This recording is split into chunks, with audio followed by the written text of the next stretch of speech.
Darling hearts, it's Gaps Coach Emma here with some infrared light therapy up my nose. Happy Mother's Day. I just want to show you this little gadget, but also talk about the takeover of, it's got two little electrodes, two little infrared light thingies on it, and they just shine red light up your nose. This is very interesting.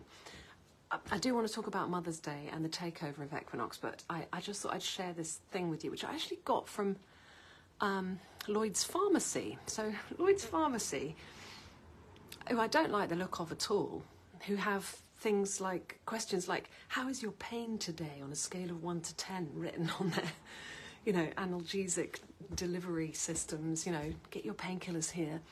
And also have signs on their in their windows saying things like 1 in 2 postmenopausal women suffer with vulvodynia and dry vaginal lack of, you know, moisture or whatever. Take these drugs and it'll make you better. What they really need to be doing is talking about oxalates. Anyway, that's another story. They are selling these little gizmos for allergy relief. They're saying it's for allergy relief. What I'm saying is, if you stick one of these up your nose, if you've got Parkinsons types symptoms like shaking, you know, this will really, really help. So what they should be doing is selling it as Parkinson's relief, but they're not going to tell you that. But anyway, it's quite good. It was only like 12 quid or something. It's an interesting piece of, it's how the new technologies, the light, the sound frequency healing tools are actually filtering into the mainstream, but they're not telling you the whole truth about them. Happy Mother's Day, as I said, although I'm a bit like, what about all those people who are dissatisfied with how they were brought up and actually aren't very happy with their mothers? Isn't today a day where they're just going to be reminded of that? What about people who don't have kids and they're like, I'm not a mother? Or what about people who've lost their mother and they're just going to be grieving today? I don't like the whole idea of Mother's Day. Who invented Mother's Day? Who came with the whole Mother's Day idea, right?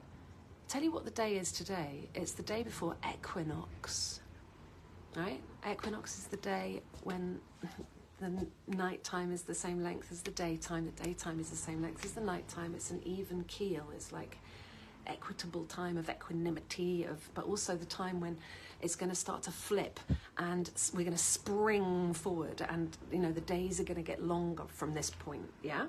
It's very exciting because this is the time when we need to set our intentions for the next, you know, until the autumn equinox, because this is a time of moving forward and of energy, yeah?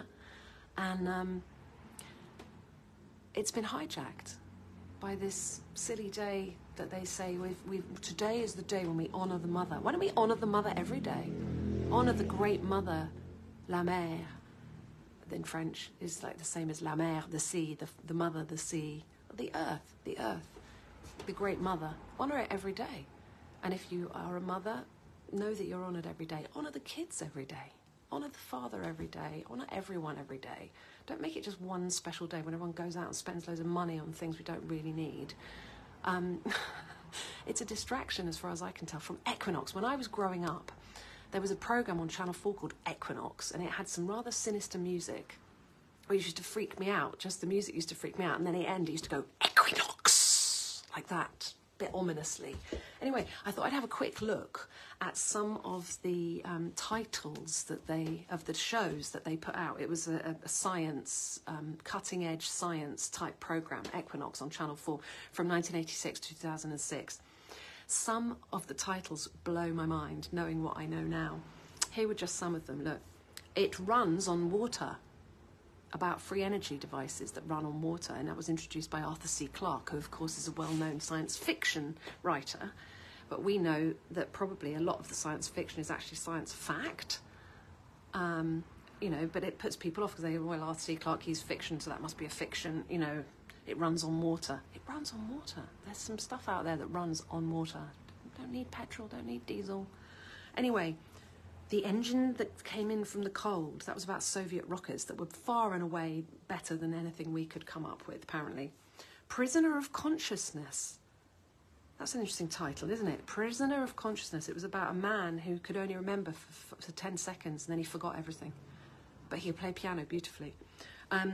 A Short History of the Future, The City. That's very topical, isn't it, at the moment? The City.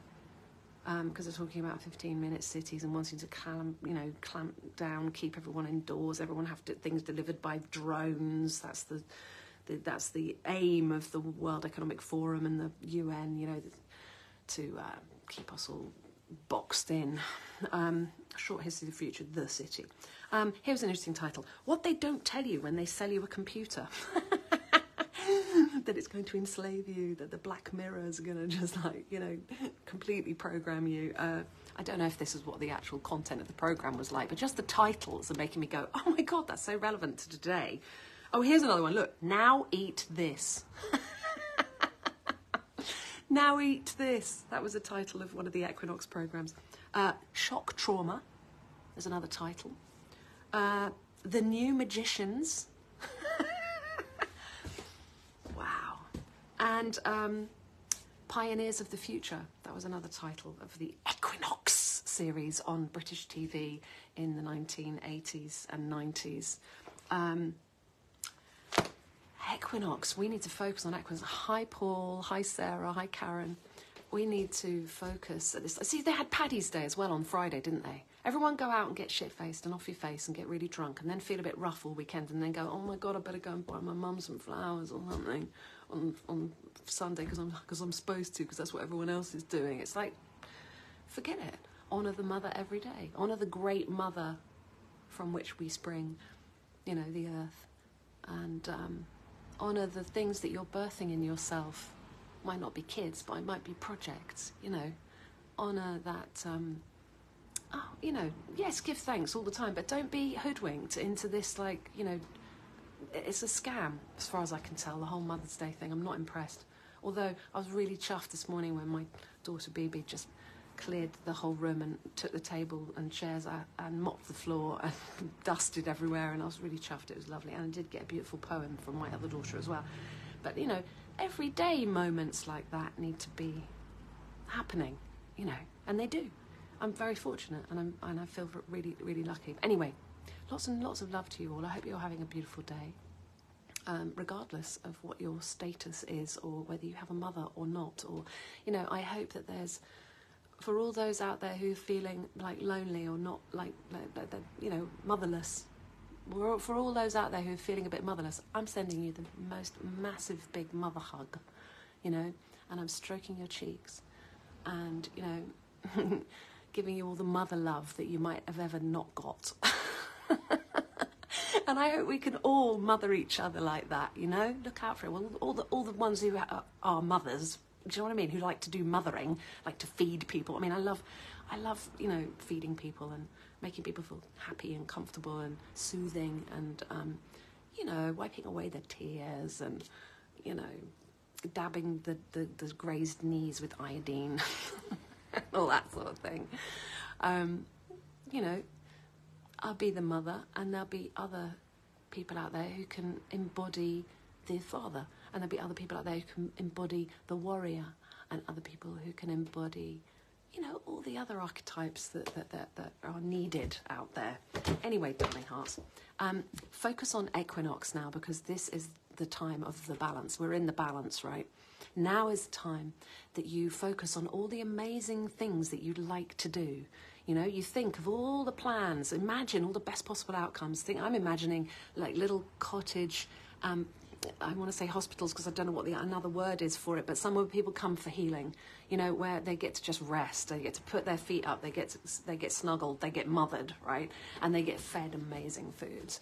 They get their feet massaged, they get hands-on healing, they get everything they need to give them a firm foundation. That's the kind of thing I'm imagining. I'm imagining reaching the world with the message of the food as the medicine. As many people as I possibly can to influence for good, to strengthen the web of life, to, which means regenerative agriculture and real food that's untampered with and unpoisoned, food that is clean foods. That's what I'm imagining, I'm imagining barter and sharing and eating together and soup kitchens, but in the best sense, proper, real chicken soup for the soul kitchens. So let's imagine all best possible outcomes and let go of the programming. Be aware of the programming and let it go. See it for what it is and go, aha, I see you. Now I'm going to go this way. You know, everyone's talking about these scary things, you know, that the UN and the World Economic Forum want to do. And they're speaking about it as though it's going to happen. They will do this. Everything will be delivered by drone. We will be, you know, but that's spellings. That's really bad spellings. We have to watch out. We have to say what they'd like to do is this. But, you know, we find alternative means of communication and exchange, and we find alternative means. We need to start looking now. So imagine all best possible outcomes for this equinox. And hi Robert, hi Shireen, and full power to you at this magical time of year. Equinox. Yeah, I'm not going to be scared by Channel 4's freaky music or their science programming that they gave me as I was growing up. Hi Megan, we're gonna imagine all best possible outcomes. All right. Oh, hi Ella. Yeah, lots and lots of love to you. Full power to you at Equinox, and keep it imagining best possible outcomes. That's the key. That's how we get out of this mess. Okay, darling hearts. Love, love, love. Bye.